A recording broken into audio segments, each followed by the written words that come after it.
이제 느헤미야서의 오늘은 마지막 말씀 되겠습니다. 오늘 함께 다룰 말씀은 12장 즐거운 봉헌식입니다. 오늘의 본문은 그 아름다웠던 낙성식의 예배 현장을 생생하게 담고 있습니다. 사실 성벽 완공은 느헤미야 6장에 단 52일 만에 끝났었습니다. 그러나 봉헌식은 12장에 이르렀어야 드려지게 되었죠. 그 사이에 시간적으로는 약 한 달의 기간이 있었습니다. 그 시간 동안에 느헤미야는 무엇을 했었는가? 우리의 생각을 좀 이렇게 되돌아보면 6장에 성벽을 세운 이후에 7장에는 지도자와 레위인, 노래하는 자들을 세웠고 8장에는 이들을 다 수문 앞 광장으로 모여 외벽보다 견고한 말씀의 내벽을 세우게 하였고 9장은 이들로 하여금 견고한 언약에 임봉하는 임봉식을 가졌죠. 그리고 10장은 이 임봉된 자들이 하나님께 드리는 구체적인 헌신 세 가지. 첫 번째는 이방 여인들과 단절하겠습니다. 안식일의 준엄한 준수. 세 번째는 성전을 위한 물질적 헌신. 이 세 가지가 있었습니다. 그리고 11장은 이제 예루살렘 성에 살아야 할 사람들을 선별하는 과정에서 백성들의 10분의 1을 이주시키게 되고, 그리고 오늘 12장에 즐거운 봉헌식을 갖게 되는 것입니다. 성벽이란 이런 어떤 그럴듯한 외형만 세운 것이 아닙니다. 느헤미야는 그의 내용도 꽉 채워 넣습니다. 정말 아름다운 봉헌식이 되도록. 이것은 단지 건축물의 헌당 시간이 아니었습니다.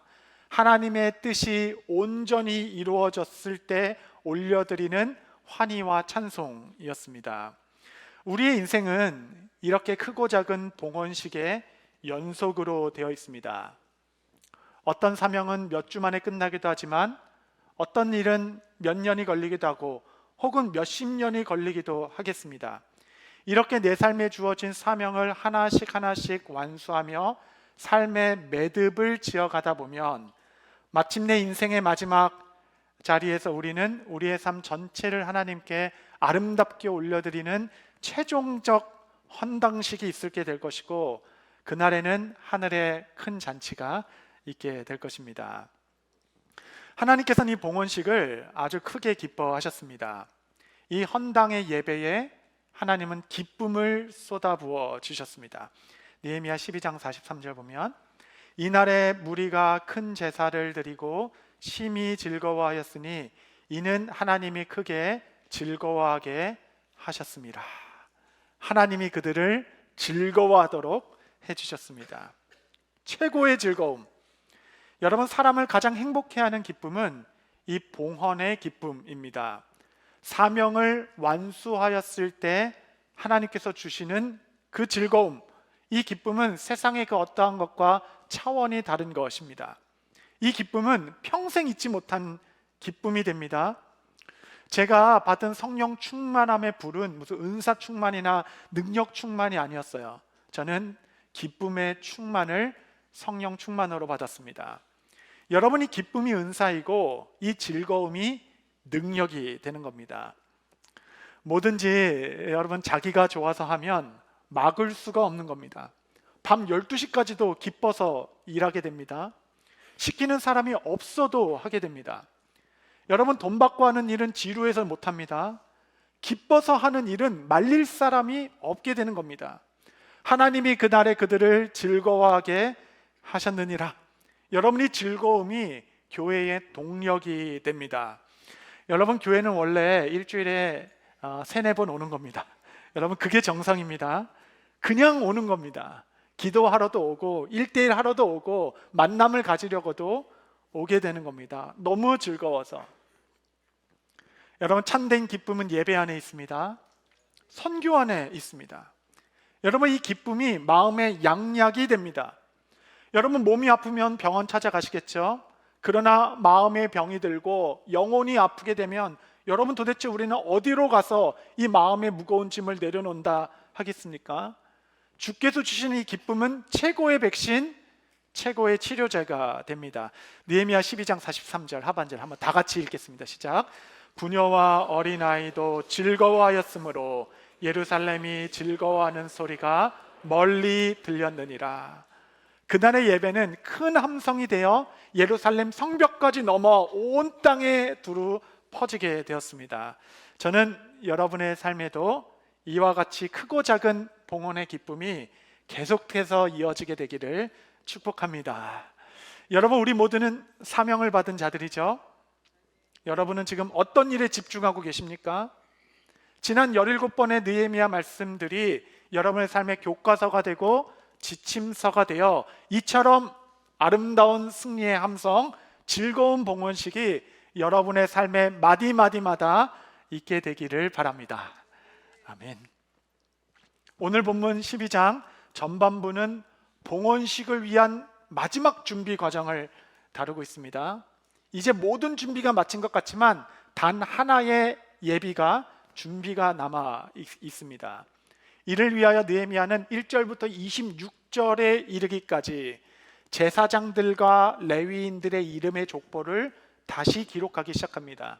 이 이름의 나열들은 무려 100년 전에 1차 스룹바벨과 함께 이 약속의 땅에 왔던 제사장 레위인들로 시작하여 2차 에스라, 3차 느헤미야와 함께 온 자들의 명단, 그 가족의 대표자의 이름들이 기록되어 있어요. 100년에 거친 역사의 이름들입니다. 왜 이 이름을 다시 정리하는 것이 봉헌식의 마지막 준비가 되었는가? 그 이유는 27절 말씀 때문에 그러합니다. 이 단 한 가지 이유 때문에 예루살렘 성벽을 봉헌하게 되니 각처에서 레위 사람들을 찾아 예루살렘으로 데려다가 감사하며 노래하며 재금을 치며 비파와 수금을 타며 즐거이 봉헌식을 행하려 하매. 단 한 가지 이유였어요. 그것은 각처에 흩어진 레위인들을 다시 찾아내어 이 봉헌식에 예배하는 자들로, 노래하는 자들로 다시 세우기 위하여 100년의 레위인의 역사를 이름에 따라 기록하게 되었습니다. 그의 후손들을 찾아내는 것이죠. 당시 수룹바벨 성전의 재건과 함께 새로운 꿈을 꾸며 레위인들이 함께 예루살렘에 돌아오게 되었습니다. 그러나 세월이 흘러 모진 현실에 부딪히면서 이제는 그들은 다 흩어져 최근까지 아무도 성전을 지키는 자가 없게 되기까지 성전이 텅텅 비도록 그들은 다 자기 일로 흩어져 버린 상태였습니다. 그 당시 이런 일들이 참 많이 있었어요.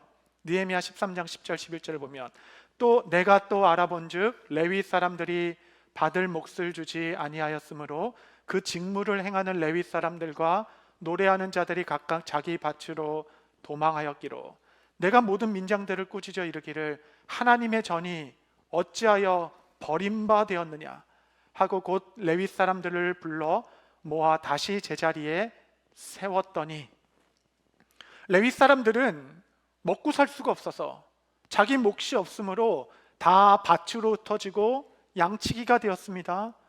소명을 잃어버린 자들과 같이 내가 이 땅에 왜 왔는지 무엇을 위하여 부르심 받았는지를 다 잊어버린 채 척박한 현실의 막막한 생존길 앞에서 성전은 뒤로 하고 농부가 되고 양치기가 되어 하루 일당을 버는 일꾼으로 생존을 위하여 근근히 살아가는 삶으로 흩어져 버린 자들, 느헤미야 봉헌식의 마지막 준비는 이들로 제자리에 다시 돌아오게 하는 일, 원래 부르심 받은 자리로, 원래 있어야 했던 자리로, 당신이 있어야 하는 곳은 그곳이 아닙니다.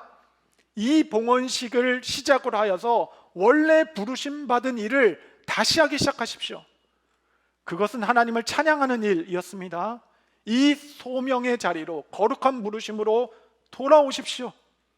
여러분, 이들은 길게는 100년 동안 하나님의 전을 떠나 있었던 자입니다. 마음 한켠에는 이 무거운 이 짐 같은 것이 있었으나 모른 척하며 살아갔던 자들, 그들을 현직으로 복귀시키는 일이 봉헌식의 마지막 준비였습니다. 여러분의 자리는 어디이십니까? 하나님께서 처음 여러분을 부르신 곳, 여러분이 가장 뜨겁게 주님을 예배하며 그분을 즐거워했던 곳, 일찍이 우리들은 세상의 화려함과 풍족함에 바벨론을 떠나 그 황폐한 땅일지라도 나는 내 소명의 자리, 그 예루살렘, 그곳에서 노래하는 자로, 예배하는 자로 살아가겠다 하여 믿음의 여정을 시작했던 그곳. 그런데 어느새부턴가 이 삶의 현실에 부딪히기 시작하면서 밭 갈고 농장일 하면서, 여러분 그 일도 나름대로 기쁨이 있었겠죠. 그렇죠. 수확도 있고 나름 재산도 생기고 나름 그 추수한 것으로 하나님께 감사하며 살았을 것입니다. 그러나 주께서는 그들에게 내가 너를 그렇게 부르지 않았다 라고 말씀하시는 겁니다. 이 봉헌식의 마지막 준비는 그 흩어진 예배자들 한 명 한 명을 다시 찾아서 밭에서 들에서 그들을 불러 예배하는 자들로 다시 세우는 일이었습니다. 여러분, 우리 교회는 올해부터 칼리지 비지테이션을 다시 시작했습니다. 이는 학기 중에 흩어진 학생들을 학교로, 캠퍼스로 찾아가 목회자가 신방하는 일이었습니다. 미국 전역에 흩어진 우리의 대학생 자녀들, 어떤 분들은 이렇게 매체가 발달하고 SNS 영상통화도 있는데 굳이 가야 하는가 이렇게 질문할 수도 있겠어요. 그러나 여러분, 지난 수십 년간 첨단 기술은 과대평가되고 있습니다. 아직까지 그 어떤 기술도 얼굴과 얼굴을 맞대어 만나는 것만큼 영향력 있는 기술은 아직 개발되지 않았습니다. 여러분, 정말 중요한 일은 만나서 하는 것입니다. 만나서 그가 우리에게 이렇게 소중한다는 것을 보여줘라.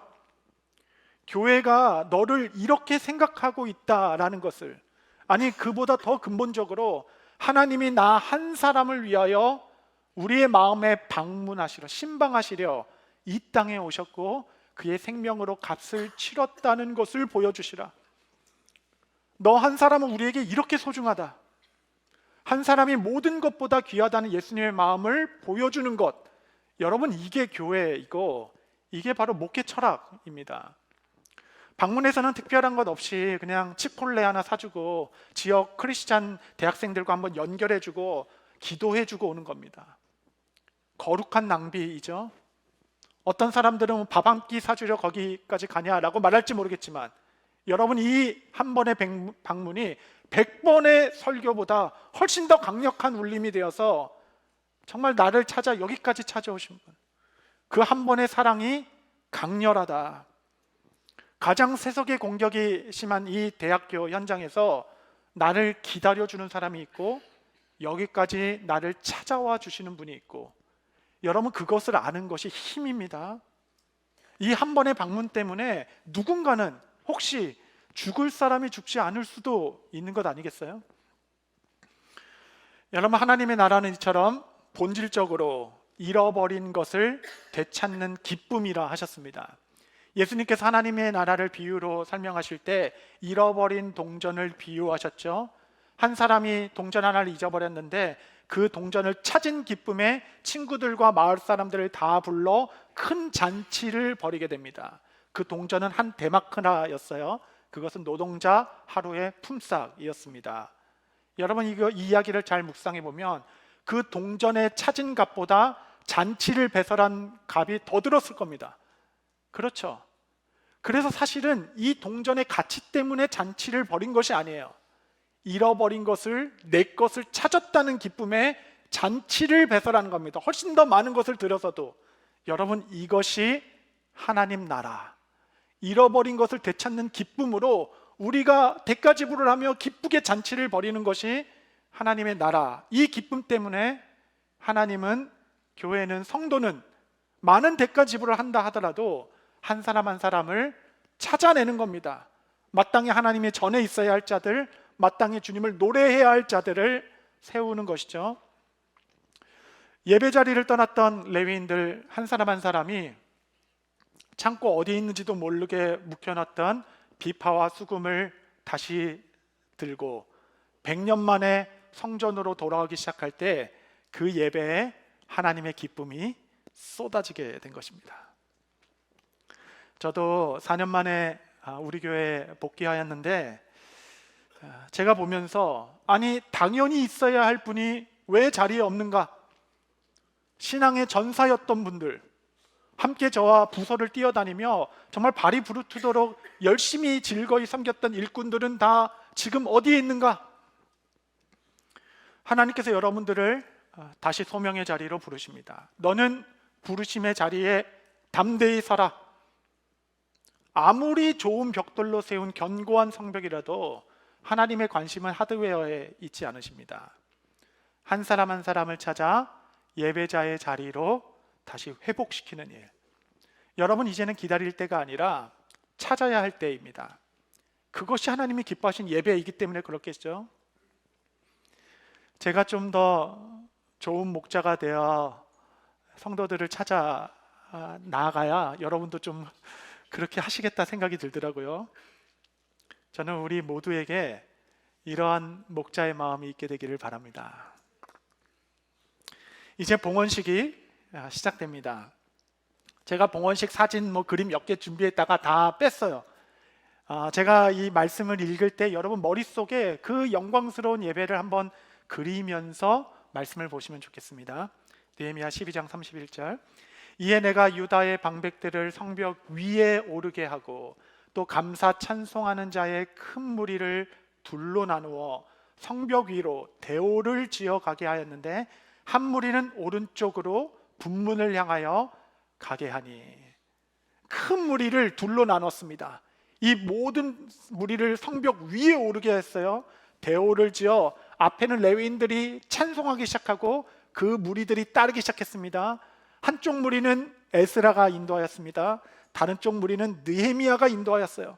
한쪽 무리는 오른쪽으로 돌아서 분문을 돌아 양문으로 올라갔고 한쪽 무리는 왼쪽으로 돌아 옛문을 통하여 양문으로 올라가게 됐습니다. 이 찬양의 큰 무리가 성벽을 둘러 양문 한밑관문 앞에서 모여 하나님을 찬양하고 성전으로 다시 모이게 된 것입니다.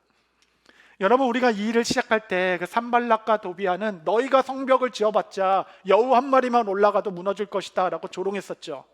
그런데 지금 이렇게 큰 무리가 함께 올라가 여호와를 찬양하는 행진이 일어날 만큼 견고한 성읍이 이루어지게 되었습니다.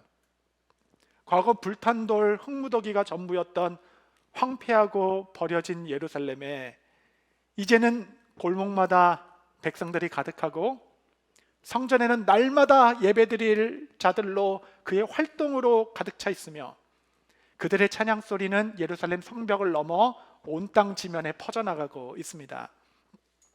느헤미야는 그날 성벽을 돌며 힘을 다하여 주님을 찬송했을 것입니다.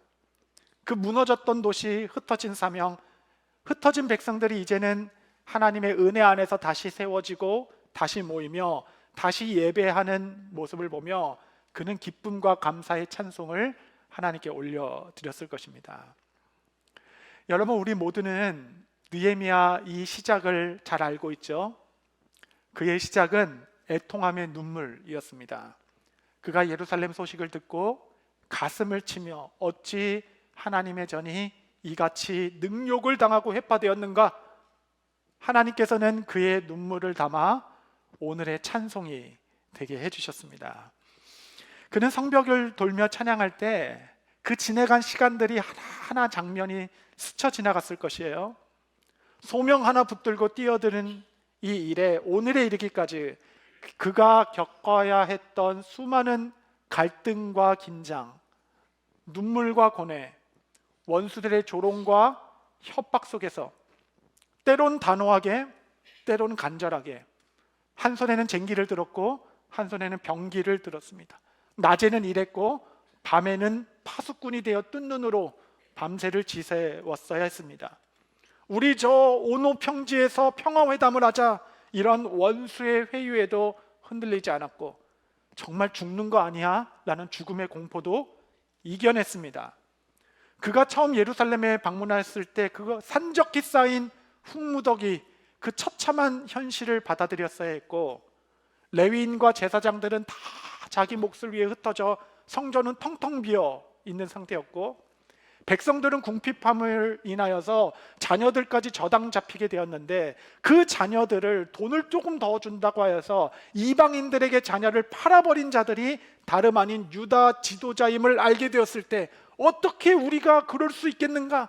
그 의분에 부들부들 떨며 잠자지 못했던 시간들 하나하나, 여러분, 그가 사명을 이루는 과정은 뭐 하나 쉬운 것이 없었습니다. 그러나 그는 기도의 사람, 비전의 사람, 지칠 줄 모르는 저력과 포기하지 않은 인내와 무한한 용기로 기도로 밀고 나가며 하나님의 일을 계속해 나갔습니다. 그리고 오늘 그가 흘린 숱한 눈물 하나하나가 그의 찬송이 되었고 그의 노래가 되었습니다. 성도 여러분, 선한 일을 하다가 낙심하지 마십시오. 한두 번 실패와 어긋남에 모든 것을 포기하지 마십시오. 위대한 일은 단번에 이루어지는 법이 없습니다. 하나님께서는 울며 씨를 뿌리는 자에게 기쁨으로 단을 거두게 하실 것입니다. 하나님은 오늘도 나의 눈물 위에 찬송의 위대한 집을 짓고 계십니다.